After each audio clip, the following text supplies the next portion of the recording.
আমাৰ যাত্ৰা আৰম্ভ হৈছে মাইনা মা আৰু ভণ্টি আমি মাক নিবলৈ আহিছোঁ মা মনটো বেয়া নেকি ভালে যাম ভালে পাইছোঁ আজি তোমাৰ দেখাগৈ নাই ঘৰখন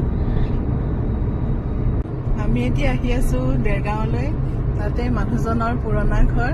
আৰু মাও ইমান দিন নুমলীগড়ত আছিলে নুমলীগড়ৰ পৰা আমি এতিয়া ভণ্টিৰ ভাগিন আৰু মাক লৈ দেৰগাঁও পাম আৰু বেছি দূৰ নাই অলপ পিছতে তাৰপিছত আজি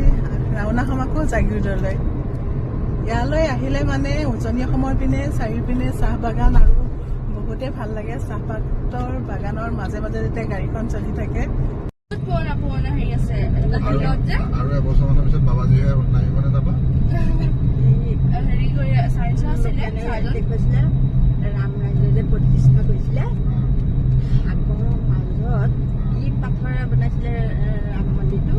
পাথৰটো তুলি আনিছে মানুহবিলাকে আৰু কমত মাছবোৰ যে বাপৰে আৰু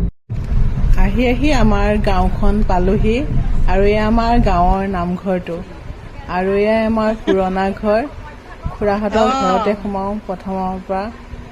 ইয়াৰ চাৰিওপিনে কল লাগি আছে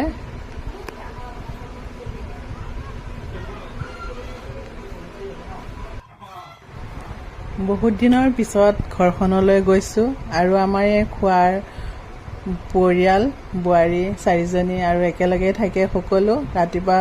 নিজে নিজে নিজৰ নিজৰ কামবিলাক কৰি আছে কোনোবা এজনীয়ে ৰন্ধা বঢ়াত ব্যস্ত কোনোবা এজনী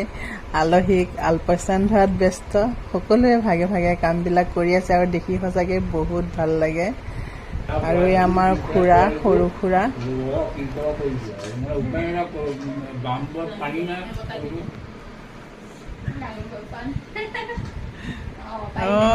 পাৰিলে দেই